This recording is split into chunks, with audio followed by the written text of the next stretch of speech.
Welcome to the Small Talk. I'm your host, Marwan. Aristotle once said, love is composed of a single soul, inhabiting two bodies. Let's start off by welcoming our guests. Hi. And joining us on Zoom is a licensed mental health counselor and certified sex therapist, Mr. Donald Cronk. Hi, Donald. Hi, Marwan. And we're going to interview the guests in 5 categories about relationships.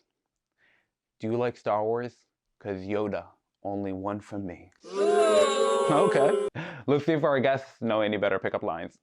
I was at a restaurant with a friend, and the waiter went to go clear my plate and dropped a folded piece of paper in my lap as he picked my plate up. And he did this in front of my friend, who is also male. And I went and unwrapped the piece of paper, and it was his name and number. I'm going to give you girls a few minutes.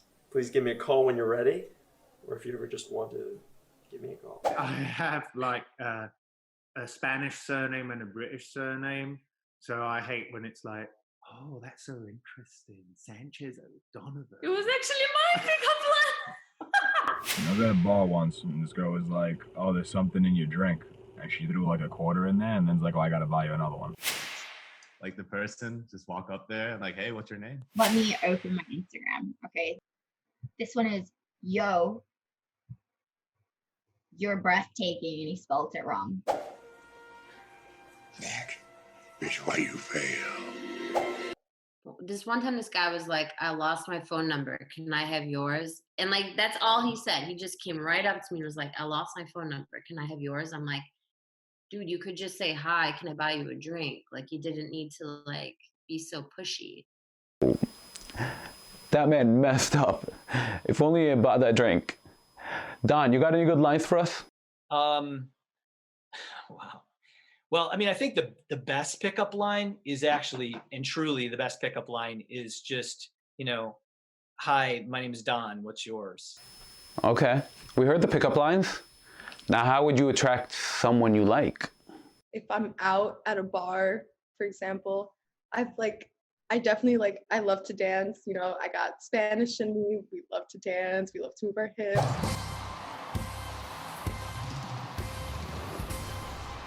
So yeah, one way to attract the ladies is just have them know that you're listening and that you actually care what they're saying. Yeah, TikTok videos, Instagram stories.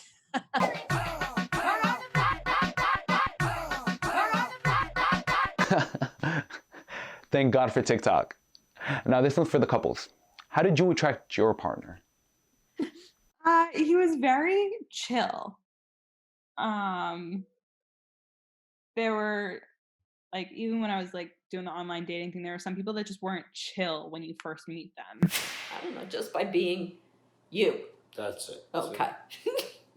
I didn't have a technique. I just was myself. Yep. And I guess that worked. That worked.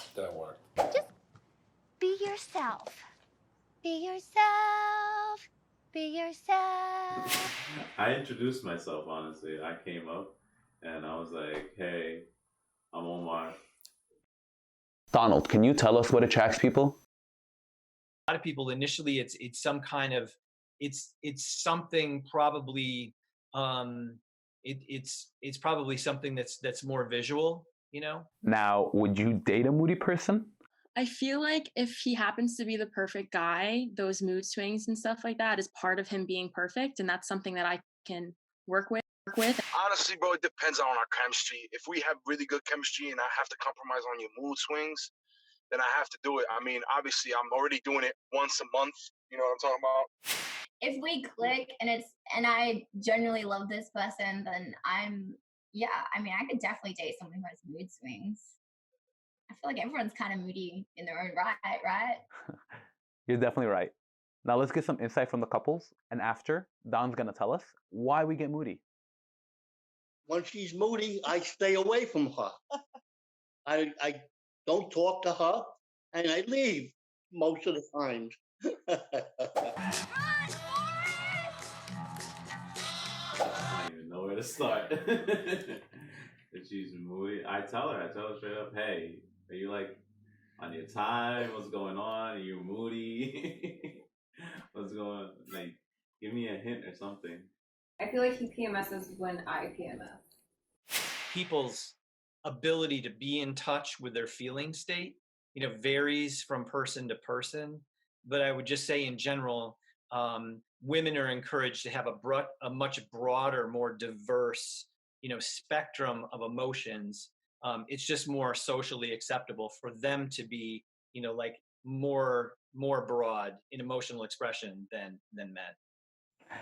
Now, how would you know when you found that right one? You'll know when you start seeing compromising more. When she takes your flaws and you take her flaws, and you work on them a little bit, you tweak them around a little bit, because everybody got flaws. I don't think nobody's gonna ever live with no flaws. When I don't have to question his intentions or question myself. Gentlemen, what are your intentions? I know that I've spoken to my parents before, and especially my mom. She had dated guys previously for however long, and then she was in her early 30s and she was at work, and she told me this story about how she met my dad. They were both police officers, and she said, when I met him, I just knew. She kept answering my texts. She kept wanting to hang out with me for some reason. I didn't really. She swept me off my feet. I was in the service. When I came home, she said, we're getting married in October. I got home in April. I didn't even have a choice. Choose me. Marry me. Let me make you happy. Now, Don, can you tell us what the idea behind the right one is? Whenever we meet a person, we're always kind of, every relationship we have helps us form a composite in the positive and negative, right? So it's like, these are the things that I really loved about my last partner. These are the things I could not stand. I never even knew what composites were. But since you mentioned negatives, how do you deal with arguments?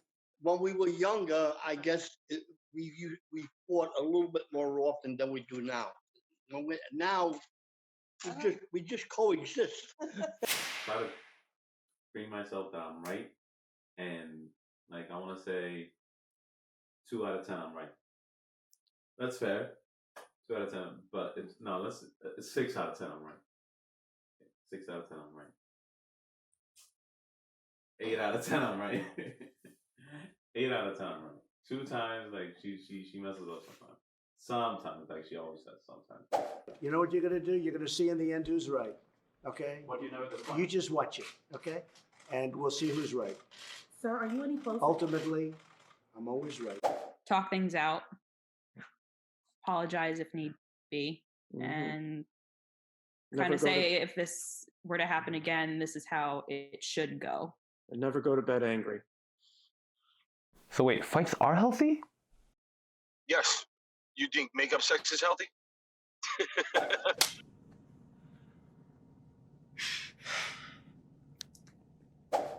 Absolutely. I think arguments are healthy because if you're not letting out any anger, then you're bottling things up. Arguments where people are raising their voices, calling each other names, even throwing things, slamming doors, stomping around, having temper tantrums. I'm not about that. It's not productive. It's not going to help anything. When done right, can really be a true learning experience about the other person. When it's done wrong, it can really, hurt another person. I have stories, a million stories after 26 years in practice about people who just fight dirty. Someone brings something, an issue, and the other person just stonewalls them, or is super verbally abusive or aggressive and making just outlandish accusations, just as a way to kind of confuse the other person, and then nothing ever gets done. A wise man once said, life's too short to waste on nagging. I'd like to thank all our guests for their amazing insight. And remember to like, subscribe, and follow us on Instagram. And that's our small talk for today. Until next time. Take care, Marwan. Bye-bye. Take care. Bye. Bye. Bye-bye. Bye. Bye. Bye. Bye. Goodbye. Bye. Bye. Bye. It's been fun. See you guys later. Bye. Bye. Peace out, man. I'm gonna see you later.